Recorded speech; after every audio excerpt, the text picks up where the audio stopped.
Looking for a way to engage the students in your life in fun projects about careers that'll also stretch their media creation skills? Why not try a career chat? I'm Andrea Pisani, a STEM educator, career and workforce expert, and career counselor at the Career Center. A career chat is a 1 to 2 minute video with a professional in the field or another student around careers. Each career chat uses the same questions, though they will be different for professionals and for students, and they make a great primer for media creation. So let's talk about what your students will need to make their own career chat. The first thing you're going to need is a camera.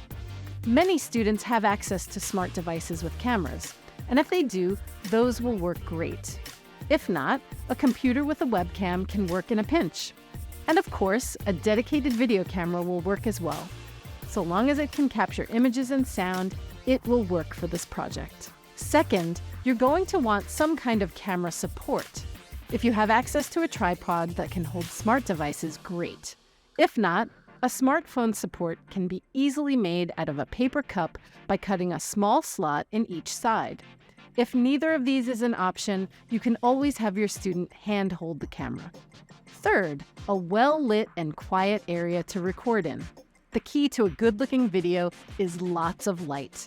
And what separates a good video from a bad video is usually good sound. If you have access to a microphone that will work with student devices, that is great. If not, the built-in mics on phones, tablets, computers, and cameras will work just fine, so long as the area is quiet. For a subject, students can interview their peers, or they can interview working professionals.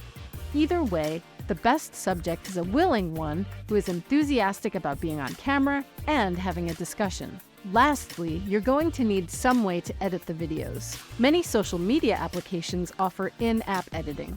Most smartphones and tablets come with some sort of editing software built in or freely available. And most computers have some sort of easy-to-use video editing application. Whatever you or your student has access to will work for this project. The important thing is to learn how the editing works before you start this project. Learn how you import the media, how to make titles or other graphics, and how to export the final video. Students often have the hardest times with these technical parts of the project, so do a few practice runs on your own and you should be set. Okay, that's everything needed to make a career chat. Now it's time for your student to make their own. Step 1 is to get the shooting location set up. Will the subject be seated or standing? If they're going to sit, find a chair for them to sit in. Get the camera set up. The camera should be roughly eye level with the subject. If a tripod isn't available, they might stack heavy books on a table to get their camera up high enough. Make sure the lighting is good. Windows provide a lot of light, but don't position the subject with a window behind them. This will cause the subject to be silhouetted and make the face hard to see. If there is a window in the space, set the subject so that they are facing the window with the camera in between the subject and the window. The subject can also be placed so that the window is off to one side but out of frame to provide a slightly more dramatic lighting look. Once the location is set, it's time for the student to meet with the subject. The student should review the questions with the subject prior to the interview. This gives the subject time to think about their answers and can reduce the ums and ahs in the actual interview. The student should also set the expectations for the interview. The interviewee should look at the camera during the interview, not at the interviewer. The interviewee should wait 2 seconds to respond to each question. And when the interview is done, the interviewee should keep looking at the camera until the student says cut. Next, the student will need to get the subject in place and make any final adjustments to the image. Make sure there is good lighting on the subject. Is there anything distracting in the background? Is the set quiet? Then do a test record. Start recording and have the subject say and spell their name. Stop the record and play the clip back. Does it look and sound good? Now is the time to make any final adjustments before the interview. If everything is working, it's time to start the interview. Start recording and ask the first question. While going through the interview, pay attention to what is going on. Are there any loud noises or distractions? Did the interviewee stumble over some words? Does the image still look good?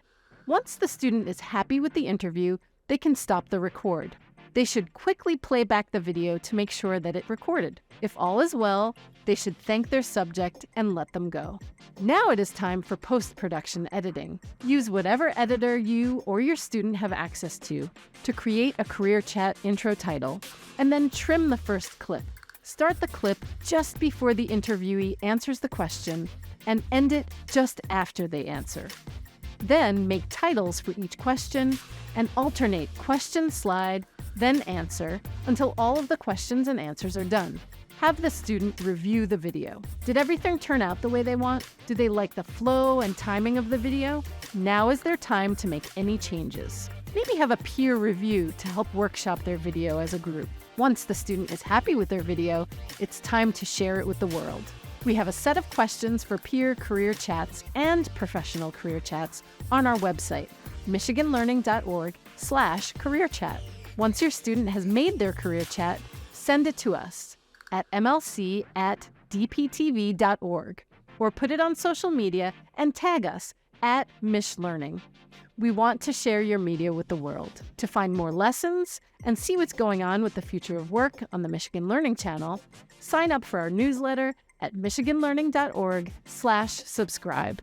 This teacher resource is supported by MEMIC Insurance Company and the MEMIC Foundation. Learn about monthly grant opportunities available to teachers at memicfoundation.org.